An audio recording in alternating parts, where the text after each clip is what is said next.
అందరికీ నమస్కారం. బసవేశ్వరుల వారు కారణ జన్ములు 10, 11, 12 శతాబ్దాలలో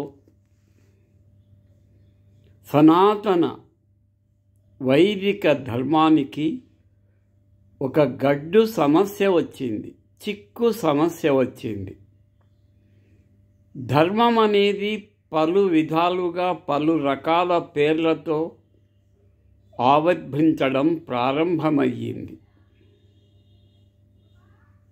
వైష్ణవ ధర్మమని కొందరు, కాదు శివధర్మమని కొందరు, వీరిరువురూ కాదు ఆ నారాయణి, ఆ దేవి ధర్మమని, అమ్మ ధర్మమని కొందరు, మరికొందరు గణేశుని ధర్మమే ధర్మమని, మరికొందరు వాదాలు అతివాదాలు ప్రారంభమైనాయి.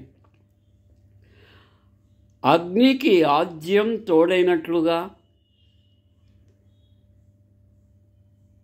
బౌద్ధ జైన మతాలు ఆవిర్భవించడం, అవి మన సనాతన వైదిక ధర్మాలలో ఉన్నటువంటి కొన్ని లోపాలను ఎత్తి చూపుతూ మన ధర్మాన్ని పలు రకాలుగా విమర్శిస్తూ తమ ధర్మం యొక్క గొప్పతనాన్ని ప్రజలలోకి తీసుకొని వెళ్ళడంలో కొంతవరకు సఫలీకృతమయ్యాయి. సరే, వైదిక ధర్మాన్ని గురించి, వేదాల గురించి, ఉపనిషత్తుల గురించి, పురాణాల గురించి, ఇతిహాసాల గురించి చదివిన పండితులను పక్కన పెట్టండి. సామాన్య ప్రజలలో, అమాయక ప్రజలలో, విద్యాబుద్ధులు లేని ప్రజలలో లేనిపోని అనుమానాలు రేకెత్తించాయి ఈ కొత్తగా ఉద్భవించినటువంటి ధర్మాలు. ముఖ్యంగా విష్ణు భక్తులు వైష్ణవ ధర్మం గొప్పదని చెప్పడమే కాకుండా శివధర్మంపై, శైవులపై వాళ్ళు అనేక దాడులు చేయడం, అత్యాచారాలు చేయడం, శివాలయాలను కూల్చివేయడం జరిగింది. ఇంకా శైవులు, వీరశైవులు, వీళ్ళు శైవ ధర్మమే గొప్పదని వీళ్ళు కూడా ఏం తక్కువ తినలేదు. శివుని ధర్మమే నిజమైన ధర్మమని, వైష్ణవ ధర్మమే కాదని వీరు కూడా ప్రతిదాడులు చేసుకున్నారు.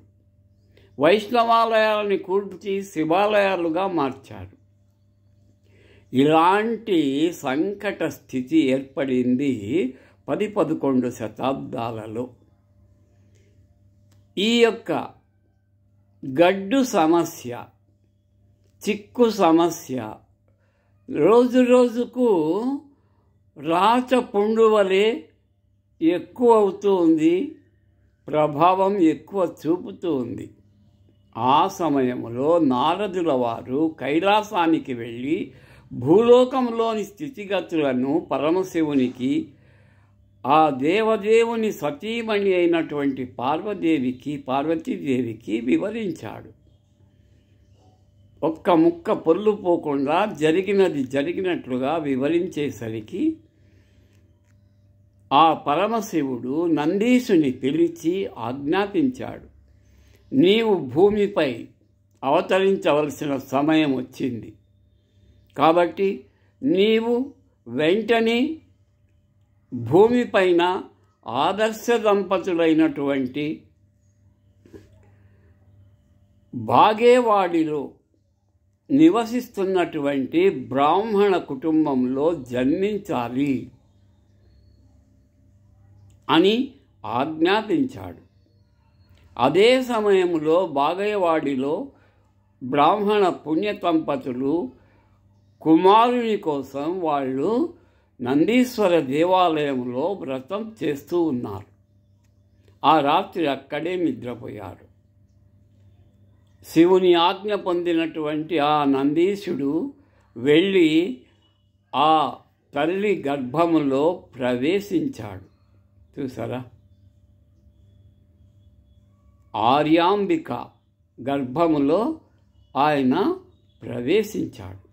ఈ విధంగా నందీశుడు భూమిపై బసవేశ్వరునిగా అవతరించడం జరిగింది. బసవేశ్వరుని ప్రబోధాలు బసవ పురాణంగా అవతరించే అవకాశం కలిగింది. ఆ బసవుని యొక్క గొప్పతనం, అతని యొక్క జన్మ రహస్యం, అతని ప్రబోధనలు, అతని రచనలు, అతని వచనాలు, అతడు చెప్పిన శివతత్వం గురించి బసవ పురాణములో మన తెలుగువాడు తెలంగాణ ప్రాంతానికి చెందిన పాల్కురికిలో జన్మించిన మహాకవి, ఉభయ భాషా పండితుడు అయినటువంటి పాల్కురికి సోమనాథుల వారు బసవపురాన్ని అతి చక్కగా ద్విపద కావ్యంగా రచించి పండిత పామరులందరికీ సులభంగా అర్థమయ్యే విధంగా బసవ పురాణములో ద్విపద కావ్య రూపములో అతి చక్కగా అతి సులభ శైలిలో అందరికీ అందించాడు. ఆనాటి నుండి బసవ పురాణ గ్రంథం విశేష ఆదరణ పొందింది. ఉభయ తెలుగు రాష్ట్రాలలోనూ, కర్ణాటక రాష్ట్రంలోనూ, అటు మహారాష్ట్రలోనూ బసవుని మహిమలు బాగా ప్రచారంలోకి వచ్చాయి. ముఖ్యంగా అతని వచనాలు. ఆ తరువాత అల్లమ ప్రభువు చేసినటువంటి భాషణములు, శివతత్వం గురించి ఆయన చెప్పినటువంటి అనేకమైనటువంటి విశేషాలు, ఆధ్యాత్మిక సంఘటనలు బసవಣ್ಣను కూడా ప్రేరేపించినాయంటే అతిశయోక్తి కాదు. అలాగే మహాదేవి, అక్క మహాదేవి గారు కూడా బసవేశ్వరుని తన సోదరునిగా, ఆత్మ సహోదరునిగా భావించి ఆమె బసవేశ్వరుని అండ చేరి ఆయనతో పాటు ఈ ముగ్గురు త్రిమూర్తులు, చూసారా, వీరశైవ మత ప్రచారానికి త్రిమూర్తుల వంటి వారెవరంటే అల్లమ ప్రభువు, ఆ తరువాత బసవేశ్వరుల వారు, అక్క మహాదేవి. ఈ విధంగా బసవ పురాణము అవతరించింది. అంతేకాదు, బసవేశ్వరుని చరిత్రను పురాణంగా నిర్మించిన ప్రథమాంధ్ర కవి, వీరశైవ కవి, తెలుగు సాహిత్య వికాసానికి ఎనలేనటువంటి సేవలు అందించినటువంటి విద్యుత్ కవి ఎవరో కాదు, మన తెలుగువాడు పాల్కురికి సోమనాథుడు. బసవ పురాణములో శివభక్తుల కథలు ఎన్నెన్నో, వాటిని ఆదర్శంగా తీసుకొని శివతత్వం విశేషంగా 3 పువ్వులు 6 కాయలుగా మరలా తన పట్టును నిలుపుకొన్నవి. ప్రజల హృదయాలలో, ముఖ్యంగా సామాన్య ప్రజల హృదయాలలో బసవుని చరిత, బసవుని ప్రవచనాలు, ఆయన చెప్పినటువంటి సమాజము ఏకో మతః అని ఆయన శివతత్వాన్ని గురించి చెప్పినటువంటి మతము, కుల మతములు అనేటువంటివి లేవు. ఉన్నది ఒకే కులం, శివకులం, ఉన్నది ఒకే మతం, శివమతమని అందరినీ ఆకర్షించాయి. పండిత పామరుల చేత మెచ్చింపబడ్డాడు ఆ బసవేశ్వరవారు. ఇక ఆయన మహామంత్రిగా కూడా ఎన్నో సమాజ నిర్మాణం కోసం నూతన కార్యక్రమాలు చేపట్టాడు. అందులో ముఖ్యమైనది అనుభవ మంటప నిర్మాణం. ఈనాటి పార్లమెంట్ భవనం వంటిదే అనుభవ మంటపం.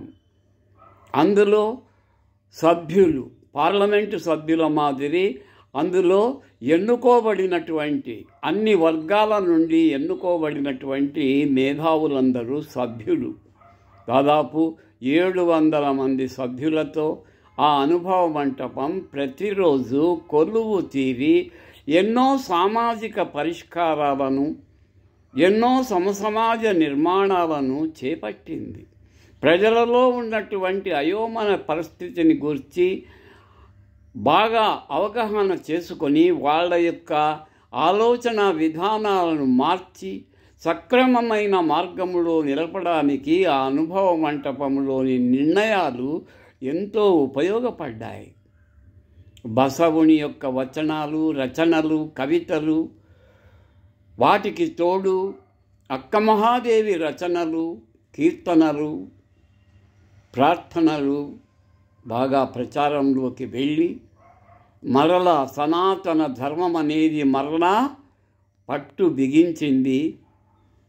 ఎంతగా జైన బౌద్ధ మతాలు హిందూ మతం గురించి దుష్ప్రచారం చేసిన ప్రజలు నమ్మక గట్టిగా మన సనాతన వైదిక హిందూ ధర్మాన్ని అనుసరిస్తూ మన దేశాన్ని ఈనాటికి కర్మభూమిగా, దేవభూమిగా, దైవభూమిగా ప్రపంచపటంలో మన దేశాన్ని ఒక అగ్రస్థానములో నిలిపే విధంగా ఎందరో మహానుభావులు అందరికీ వందనాలు.